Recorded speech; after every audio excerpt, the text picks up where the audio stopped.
श्यामपुर में औरतों के लिए सिर्फ एक ही दर्जी की दुकान थी। उसका मालिक राजू बहुत ही बदमाश किस्म का आदमी था। जब उसकी दुकान में कोई औरत या लड़की ग्राहक आती तो वो किसी न किसी बहाने से उन्हें गलत तरीके से छूने की कोशिश करता।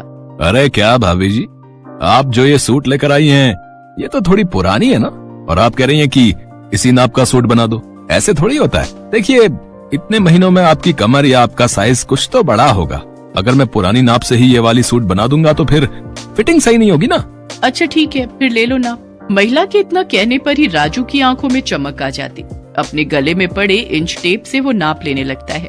हाँ भाभी जी, जरा सा सामने आइए। हाँ हाँ हाँ, ठीक है ठीक है, जरा कमर की नाप ले लूं। उसके बाद तो वो लगभग आधे घंटे नाप लेने में ही लगा देता। और अगर कोई उससे कहता कि अरे राजू मास्टर जी, कितनी देर से नाप ले रहे हो, शाम तक नाप ही लोगे क्या? देखिए भाभी जी, मेरा नाम है राजू मास्टर। मैं अपने काम से कोई समझौता नहीं करता। हाँ, ठीक से नाप लूंगा तभी तो मस्त सूट बना पाऊंगा ना। अब उसकी इस बात पर कोई क्या ही उसे बोलता। बहरहाल औरत के जाने के बाद वो उस औरत के ख्याल में खो जाता। और क्या मस्त फिगर थी भाभी जी की। ओहो, इसके आगे तो सारी हीरोइनें फेल हैं यार। वाह ऊपर वाले, क्या किस्मत बनाई है तुमने मेरी। जरूर मैंने पिछले जन्म में कोई अच्छे कर्म किए होंगे जो आपने मुझे दर्जी बनाया। हे भगवान, बस एक ही प्रार्थना है कि अगले जन्म मोहे दर्जी ही कीजिए, ताकि मैं अलग अलग और खूबसूरत औरतों के नाप ले सकूं। राजू टेलर अपने काम की आड़ में औरतों के साथ छेड़छाड़ किया करता था। अब उसका प्रोफेशन ही ऐसा था कि लोगों को ज्यादा कुछ पता नहीं लगता। श्यामपुर में ही विनीता नाम की एक रिटायर्ड टीचर अपनी बेटी सिम्मी और बेटे विकास के साथ रहा करती थी। विकास की अभी कुछ दिनों पहले ही शर्मिला नाम की लड़की से शादी हुई थी। शर्मिला बहुत ही भोली लड़की थी। एक बार की बात है, सुबह का समय था। शर्मिला माथे पर घूंघट लिए अपनी सास के पास चाय लेकर गई। ये लीजिए माँ जी, आपकी चाय अदरक वाली। ये कहकर उसने चाय अपनी सास को दी।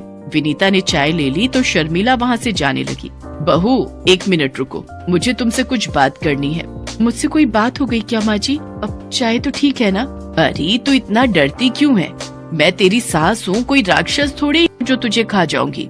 और जहाँ तक रही चाय की बात, तो वो तो मैंने अभी तक पी ही नहीं है। ये कहकर उसने चाय की प्याली उठाई और चाय पीने लगी। चाय पीते ही, वाह बहुत ही अच्छी चाय है, बिल्कुल तुम्हारी जैसी। अरे बहू, तुम खड़ी क्यों हो? तुम्हें कहा है ना मैंने बैठने के लिए, बैठो। अब जी माँ जी, कहिए आप मुझसे क्या बातें करना चाहती थी? तब शर्मिला की सास ने उससे कहा, शर्मिला बहू, तेरी शादी को लगभग 1.5 महीने हो गए। तू कब तक ये साड़ी और घूंघट में रहेगी? मैं समझी नहीं माँ जी। बहू, अब हमारी पीढ़ी की तो तुम हो नहीं कि घूंघट और साड़ी में ही हमेशा रहो। तुम आज की पीढ़ी हो, तुम सलवार सूट पहन सकती हो घर में। मैं कुछ नहीं बोलूंगी तुमको। पर माँ जी, मैं तो सलवार सूट लेकर आई ही नहीं। मुझे लगा कि शादी के बाद साड़ी में ही रहना होगा। भला ऐसा भी होता है क्या?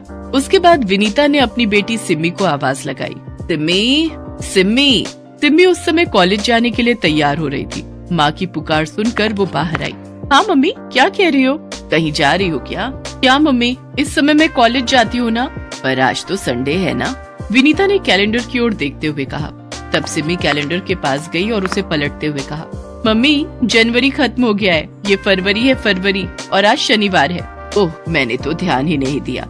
अच्छा ये तो बोलो कि तुम मुझे बुला क्यों रही थी? सिम्मी बेटा, वो तुम्हारे पास 3-4 सूट के कपड़े पड़े हैं ना, जो पिछले महीने खरीदे थे। हाँ माँ, है तो। सुनो ना, वो तुम भाभी को दे दो, वो उसे राजू टेलर के पास जाकर सिलवा लेगी। तुम्हारी भाभी के पास एक भी सूट नहीं है। अच्छा माँ, मैं दे देती हूँ। सिम्मी ने सूट के कपड़े अपनी भाभी को दे दिए। सिम्मी कॉलेज चली गई। बहू सुनो, ये लो सूट का कपड़ा, इसे सिलवा लो। यहाँ से थोड़ी दूर पर राजू टेलर्स है, तुम उसके पास चली जाओ। मैं अकेली जाऊँ? हाँ बहू, चली जाओ ना। तुम्हें तो पता है ना मेरे घुटनों में कितना दर्द रहता है। अगर तुम्हारे साथ गई तो फिर 1 सप्ताह तक चलना फिरना सब हराम हो जाएगा। शर्मिला सूट का कपड़ा लेकर राजू टेलर्स के पास गई। राजू ने उसे देखा तो, ये कौन देहाती हुस्न की परी आ रही है? घूंघट वंगट निकाल के, पहले तो इसे भी नहीं देखा। राजू टेलर शर्मिला को घूर घूर कर देख रहा था। उसे इस तरह घूरता देखकर शर्मिला झेंप गई। तब राजू ने उससे पूछा, कहिए क्या सेवा करूं मैं आपकी भाभी जी? जी, ये सूट बनवाना है। हाँ हाँ, बना देंगे बना देंगे। वैसे कैसा बनवाना है, पटियाला या नॉर्मल? पटियाला। अरे पटियाला नहीं पता आपको? आजकल वो स्टाइल बहुत चलता है। मैं तो एक्सपर्ट हूँ पटियाला का। मेरे पास दूर दूर से लोग आते हैं पटियाला सूट सिलवाने। उसके बाद राजू टेलर ने शर्मिला को दुकान पर रखे कुछ सैंपल दिखाए। शर्मिला को वो पसंद आ गए। हाँ जी सही है, ऐसा ही बना दो मेरा। अरे ऐसा क्यों, इससे अच्छा बना देंगे आपका, लेकिन पहले आपको देना होगा।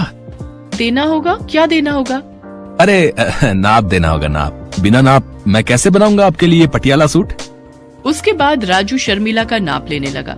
शर्मिला से बातों के क्रम में ही उसे पता लग गया था कि ये बहुत ही भोली टाइप की है, इसलिए उसने मन ही मन सोच लिया था कि आज तो इसका अच्छे से और बहुत देर नाप लूंगा, मजा आ जाएगा। नाप लेने के क्रम में राजू बार बार शर्मिला को छू रहा था, और वो छूना नॉर्मल छूना तो नहीं था। ये बात शर्मिला को भी समझ आने लगी थी। भाई साहब, ये आप क्या कर रहे हैं? इस तरह से कौन नाप लेता है? चलिए हटिए, दूर हटिए। अरे क्या हो गया भाभी जी, क्यों गुस्सा हो रही हैं आप? गुस्सा नहीं हो तो क्या करूं? आप ये किस तरह से और कितनी देर से नाप ले रहे हैं? कभी कमर को छूते हैं, कभी इधर हाथ लगाते हैं, कभी उधर हाथ लगाते हैं। ये क्या बात हुई? अरे टेलर को नाप लेने के लिए इधर उधर तो हाथ लगाना ही होता है ना। अब मेरी आंखों में कोई मशीन तो सेट नहीं है कि एक बार किसी को देखें और परफेक्ट नाप ले ले।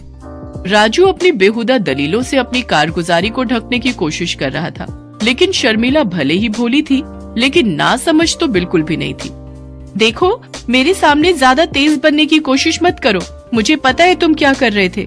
मैं चुपचाप सुन रहा हूँ तो इसका ये मतलब नहीं है कि आप कुछ भी इल्जाम लगाओ। अरे मैं कोई नया टेलर नहीं बनाऊं, सालों से यहाँ काम करता हूँ। हाँ, और न जाने कितनी औरतों के सूट सिले मैंने, किसी ने इस तरह से मुझ पर इल्जाम नहीं लगाया जैसे आप लगा रही हैं।